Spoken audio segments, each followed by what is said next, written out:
देखो, black hole tragedy क्या है, इसको समझिए। इसके बारे में सिराजुद्दौला पर अंग्रेज जो लेखक थे उन्होंने बहुत सारी चीजें लिखी हैं।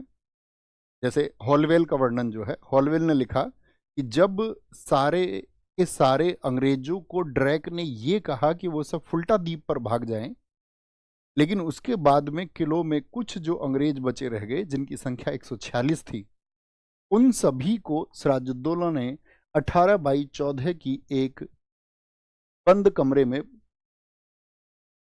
18/14 इसकी लेंथ और ब्रेथ कही जाती है, एक रूम था, 18/14 का एक रूम था। और इस रूम के बारे में कहा जाता है इसमें 146 लोगों को बंद कर दिया, पहली बात। और रात भर इन लोगों को, ठूसे हुए लोगों को जब बंद रहने दिया, सुबह जब गेट खोला तो सुबह सिर्फ इसमें से 23 लोग जिंदा थे। सुबह 23 लोग जिंदा थे, 23 लोग, सिर्फ 23 लोग जिंदा थे। तो कितने लोग मर गए? यानी 123 लोग मर गए। तो बाद में बहुत सारे लोगों ने इस बात को कहा गया है, एक आपका बंगाल का गवर्नर रहा था हॉलवेल, उसने एक किताब लिखी, क्योंकि इन 146 लोगों में हॉलवेल भी था, वो ये वर्णन करता है। लेकिन अब जब लोगों ने इसको, आधुनिक इतिहासकारों ने देखा, तो उन्होंने ये कहा, इतने बड़े साइज के कमरे में जो 18 फीट लंबा हो और 14 फीट, ये फीट में है डायमेंशंस जो, तो उसने कहा कि इतने बड़े कमरे में इतने सारे लोगों का गणित के किसी भी तरीके से बंद होना संभव नहीं है। दूसरा, हॉलवेल ने ये कहा था, इन लोगों को जो बंद करने के आदेश दिए, तो इन सब लोगों ने यहाँ पर, ये लोग ट्रैक की बात सुनकर के भागे इसलिए नहीं थे क्योंकि इन सब ने शराब पी रखी थी। और इनके सामने जब सिराजुद्दौला आया तो सिराजुद्दौला ने कहा कि भाई इनके साथ में क्या किया जाए, तो कहता कि खुद शराबियों ने आदेश किया कि हमको कमरे की तरफ बंद कर दो, कमरे की तरफ आदेश करके बोले हमें तो इस कमरे में बंद कर दो।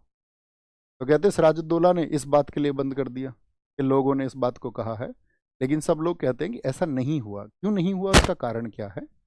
उसका कारण हुआ क्योंकि इसके बाद में, अभी मैं आपको बताऊंगा थोड़ी देर बाद, एक अलीनगर की संधि हुई 1757 में। तो अंग्रेजों ने कभी भी जब संधि की या ट्रीटी साइन हुई अंग्रेजों के साथ में, तो अंग्रेजों ने हमेशा हर्जाना मांगा अपनी हर एक चीज का। तो अलीनगर की संधि में पक्का इसका हर्जाना भी वो लोग मांगते। आप क्या कहते हैं, हाँ या ना? जब अलीनगर की ट्रीटी में अंग्रेज विजयी हुए, अंग्रेज अगर कोई ट्रीटी साइन कर रहे हैं तो अपने 146 लोगों को जिनको सिराजुद्दौला ने मांग दिया, उनके बदले में कुछ डिमांड रखते या नहीं रखते?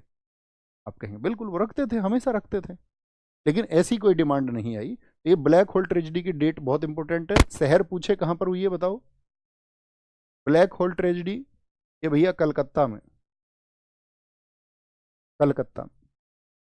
बात क्लियर है? ठीक है। अब क्या होता है इसके बाद में, अंग्रेजों को तो खबर मिली कि भैया सिराजुद्दौला ने हार दिया। यही खबर पहुंचती है आपकी कहां पर, जहां पर आप सब लोगों को पता होना चाहिए, तीसरा कर्नाटक युद्ध चल रहा है, यानी मद्रास।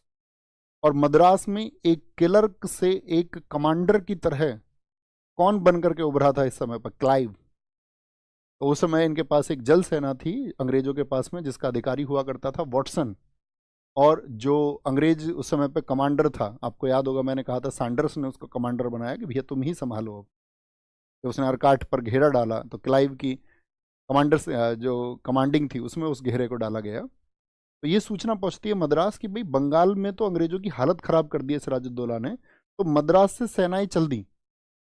कुछ समय बाद जैसी खबर पहुंची तो उधर वो लड़ ही रहे थे, लेकिन कुछ सेनाएं उसने क्लाइव के नेतृत्व में इधर भेजी, और वॉटसन के नेतृत्व में। तो ये लोग इधर आए दिसंबर में, इस साल के एंड में, वहां से कर्नाटक से वहां की चीजों को थोड़ा सा हैंडल करके।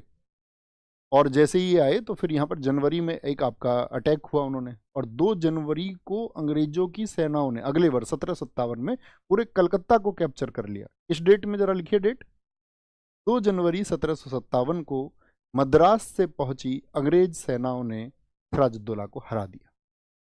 और सिराजुद्दौला तो इस समय मजबूर हो गया। तो सिराजुद्दौला और अंग्रेजों के बीच में एक संधि हुई, वो हमको लिखनी है, लिखेंगे।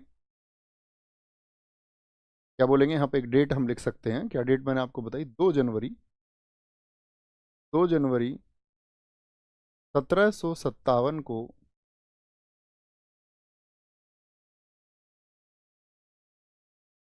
अंग्रेजों और सिराज के के मध्य मध्य संघर्ष हुआ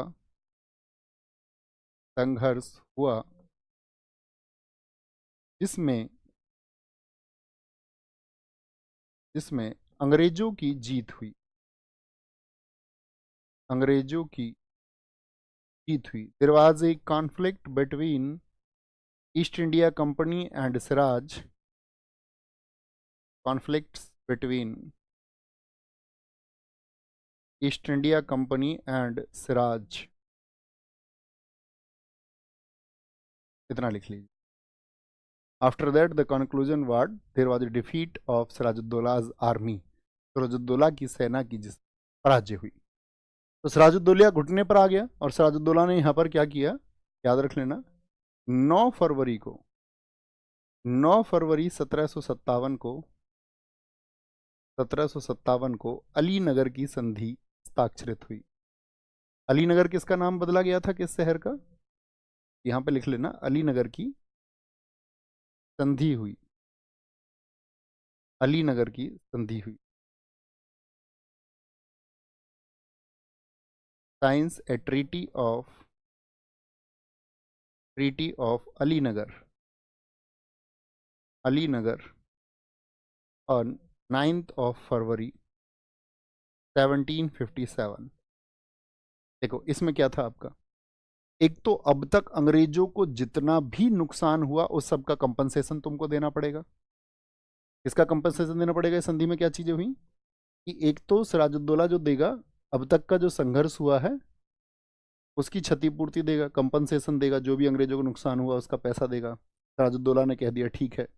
साथ में दूसरी बात की गई कि भाई तुम जो हम पर रोक लगा रहे थे, कोर्टयार्ड्स पर, हमारे किलेबंदी पर जो रोक थी वो अब हम कर सकते हैं। अब अंग्रेज बंगाल में अपने सिक्के भी ढालेंगे, अपनी खुद की करेंसी भी चलाएंगे, सिक्के भी ढालेंगे। तो अलीनगर की संधि हुई यहाँ पर। अच्छा, कभी आपने कॉइन्स के ऊपर स्टडी किया है? मैंने एक बार और कहा था आपसे शायद पॉलिटी की क्लास में, अगर आपको ध्यान हो तो, कि भारत में जो मुद्रा लाई गई, करेंसी लाई गई, उसके पीछे क्या उद्देश्य था ईस्ट इंडिया कंपनी का? या कुछ लोगों ने, मैंने आपसे कई महीने पहले बोला था, 3-4 महीने पहले कुछ टास्क दिए थे मैंने आपको कि आपको इनको जानना होगा। ओके, तो ये सारी चीजें हुई। अब देखो बहुत ज्यादा प्रेस